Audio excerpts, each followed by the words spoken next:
നമുക്ക് ഇറച്ചി ഉണങ്ങുന്നത് എങ്ങനെയാണെന്ന് നോക്കാവേ. ഫുൾ വീഡിയോ ഇടാം.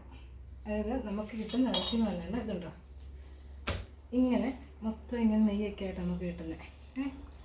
ശരിക്കും കാണിച്ചത് ഉണ്ടോ, നമുക്ക് കിട്ടുന്നത് ഇങ്ങനെയാണ് മൊത്തം നെയ്യൊക്കെ ആയിട്ട്. ഇത് കണ്ടോ, അതിന് നമ്മൾ ഇത് ഇങ്ങനെ നല്ല പീസായിട്ട്, അതായത് വേസ്റ്റ് എല്ലാം പച്ചലെല്ലാം ചെത്തി കളഞ്ഞിട്ട് നല്ല നല്ല അടിപൊളി പീസാക്കി ഇങ്ങനെ എടുക്കും. അപ്പോൾ എല്ലാവരും ചോദിക്കും ഇങ്ങനെ എത്രയും റേറ്റ് വരുന്നതിനാണ്. അതായത് നമ്മൾ ഒരു 10 കിലോയൊക്കെ ഇറച്ചി വാങ്ങിച്ചാൽ നമുക്ക് മീതി വരുന്നതിനാൽ ഉണങ്ങിയെല്ലാം കഴിയുമ്പോൾ 2 കിലോയൊക്കെ നമുക്ക് കിട്ടത്തുള്ളൂ. ബാക്കി ഇത്രയും വേസ്റ്റ് പോകും, പച്ചല പോകും, എല്ലാം നമ്മൾ ചെത്തിയൊക്കെ എടുത്ത് കഴിയുമ്പോഴത്തേനും അത്രയും വ്യത്യാസം വരും. എന്നിട്ട് നമ്മൾ ഉണങ്ങുന്നതിന് മുന്നേ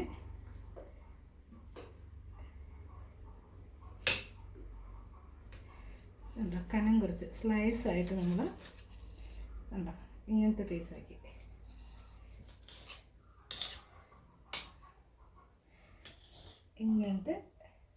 എടുക്കും. ഉണ്ടോ,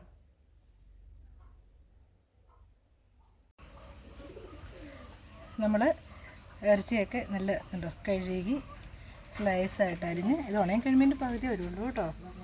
വേസ്റ്റ് നമുക്ക് ഒരു 10 കിലോ ഇറച്ചി വാങ്ങിക്കുന്നതിനും വേസ്റ്റ് ഒരു 2-2.5 കിലോ പോകും. പിന്നെ ബാക്കി നമുക്ക് 7-7 കിലോ നമുക്ക് നല്ല ഇറച്ചിയായിട്ട് കിട്ടത്തുള്ളൂ. അപ്പോൾ നമ്മളിങ്ങനെ കഴുകി റെഡിയാക്കി വെച്ചേക്കുന്ന ഉണ്ടോ, ഇത് വെള്ളം വാലാൻ വെച്ചേക്കുന്ന കേട്ടോ. വെള്ളം വാലുന്ന അതിൻ്റെ അകത്തോട്ട് നമ്മൾ ഉണങ്ങാൻ വേണ്ടിയിട്ട് ഉണ്ടോ ഉപ്പ്, മുളക് പൊടി, കുരുമുളക് പൊടി, മഞ്ഞൾപ്പൊടി, ഇത് തന്നെ ഗരം മസാല നമ്മൾ മേടിക്കുന്ന മസാലയല്ല, നമ്മൾ തന്നെ പൊടിച്ചുണ്ടാക്കുന്ന നമ്മൾ മസാലക്കൂട്ട് വാങ്ങിച്ച് നമ്മുടെ കുറച്ച് മസാല ഇൻഗ്രീഡിയൻസ്, അതായത് ഒരു കുറച്ച് ഏലക്കയും കുറച്ച് ഗ്രാമ്പു, കുറച്ച് കുരുമുളക്, ജാതിപത്രി, ജാതിക്ക, ഇതൊക്കെ എല്ലാം കൂട്ടി നമ്മൾ മിക്സ് ചെയ്തെടുക്കുന്ന അരച്ച് പൊടിച്ചെടുക്കുന്നതാണ് ഇത്. അതിൻ്റെ കൂടെ നമ്മൾ മറ്റേ മസാലയോട് ചേർക്കും കേട്ടോ. മറ്റേ മസാലക്കൂട്ടും കൂടി ചേർത്തിട്ടാണ് ഈ പൊടിച്ചുണ്ടാക്കുന്നത്. അപ്പോൾ നമുക്കിതെല്ലാം കൂടെ കൂട്ടി നല്ല അടിപൊളിയായിട്ട് ഡിസൈൻ ചെയ്ത് നമുക്ക് പെട്ടെന്ന് ഇളക്കി വെക്കാം കേട്ടോ. പക്ഷേ കൂടുതൽ കുരുമുളക് കൂടി എടുക്കും. എന്താണെന്നറിയാമോ, അപ്പോൾ അതിൻ്റെ ഒരു ഇതെന്ന് പറയുമ്പോൾ നല്ലൊരു ടേസ്റ്റ്, ഉണങ്ങി കഴിഞ്ഞാലും ടേസ്റ്റ് ഇങ്ങനെ നന്നായിട്ട് കിട്ടും. ഇനി ഇത് നമുക്ക് വേണമെങ്കിൽ 2-3 മണിക്കൂർ അല്ലെങ്കിൽ ഒരു ദിവസമൊക്കെ ഫ്രിഡ്ജകത്ത് വെക്കുകയാണെങ്കിൽ നന്നായിട്ട് ഈ മസാല എല്ലാം കൂടെ ഇതിലോട്ട് നന്നായിട്ട് പിടിക്കും. അപ്പോൾ നമുക്ക് അത്രയും നേരം വെക്കാനുള്ള സമയമില്ല. അപ്പോൾ അവിടെ നമ്മളൊരു 5 മണിക്കൂർ നമ്മൾ ഈ മസാലയൊക്കെ തിരുമ്മി നമ്മളിതിങ്ങനെ അങ്ങ് വെക്കും. അപ്പോൾ ഈ ഇതിനകത്ത് നിന്ന് വേണ്ടാത്ത വെള്ളമൊക്കെ അങ്ങ് വലിഞ്ഞു പോകും. ഇതിലോട്ട് നന്നായിട്ട് മസാല പിടിക്കും. എന്നിട്ട് അത് കഴിയുമ്പോൾ നമുക്കത് ഉണങ്ങാനിട്ടിടാം.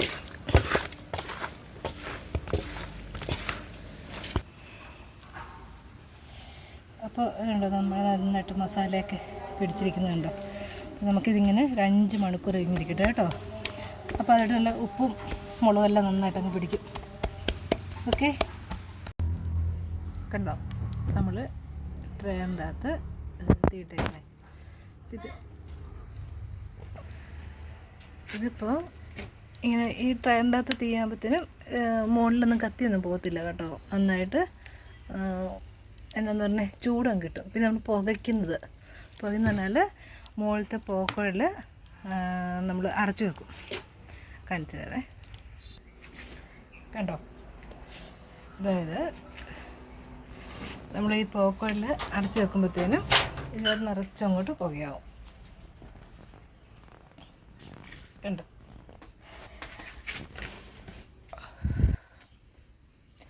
അപ്പോൾ നമുക്കിത് ആവശ്യത്തിന് പുകയാവും. നന്നായിട്ട് അടച്ചു വെക്കുന്നത് നന്നായിട്ട് ചൂടും കിട്ടും, നന്നായിട്ട് പുകയുകയും ചെയ്യും. അതാണ് ശരിക്കും ഉണക്കറിച്ച് ഇടിയിറച്ചി എന്ന് പറഞ്ഞാൽ ശരിക്കും ഇങ്ങനെയായിട്ട് ഉണങ്ങുന്നത്.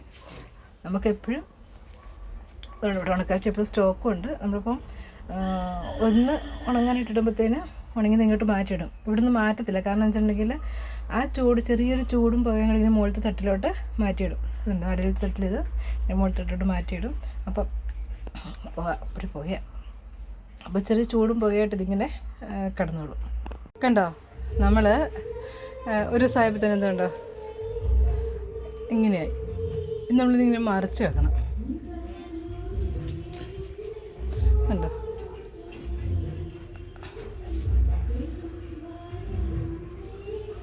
ഇത് മൊത്തം ഇരുന്നിങ്ങനെ മറിച്ച് വെക്കണം. ഉണ്ടോ, ഒരു ദിവസം നന്നായിട്ട് തീ വെച്ചാൽ ഇങ്ങനെയാവും കേട്ടോ.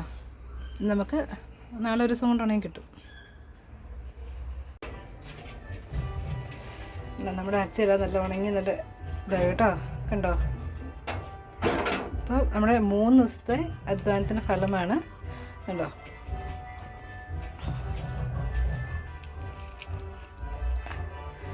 ഉണ്ടോ, ഇങ്ങനെ ആവണത് നന്നായിട്ട് ഉണങ്ങി. എന്നാലും ഇനി ഇത് ഇങ്ങനെ കിടക്കേണ്ടതുണ്ടോ, ചിലതൊക്കെ ഒഴിയാൻ പോലും പാടാം കണ്ടോ. അപ്പം ഇതാണ് നമ്മുടെ ഒരു ഉണക്കിറച്ചിയുടെ പ്രോസസ്സിങ് എന്ന് പറയുന്നത്. നമ്മുടെ ഉണക്കിറച്ചിയുടെ പ്രോസസ്സിങ് എല്ലാം കഴിഞ്ഞു. അപ്പോൾ ഇതാണ് നമ്മുടെ ഉണക്കിറച്ചിയുടെ ഇത്. അപ്പം ആദ്യം മുതൽ എല്ലാവരും ചിലപ്പോൾ ഇത് ഭയങ്കര റേറ്റാണ്. അപ്പോൾ നമുക്ക് റേറ്റ് വരുന്നതിൻ്റെ ഉദ്ദേശിച്ചതായിട്ട്, പക്ഷേ എല്ലായിടത്തും ഇറച്ചിക്ക് 3500 രൂപ അല്ല, നമ്മൾ ഈ 2400 രൂപയ്ക്ക് നമ്മൾ കൊടുക്കുന്നത്. അപ്പോൾ ആരും വില അധികമാണെന്ന് പറയരുത്. അപ്പോൾ ആവശ്യക്കാരൊക്കെ വിളിക്കണം, മേടിക്കണം കേട്ടോ. ഓക്കെ.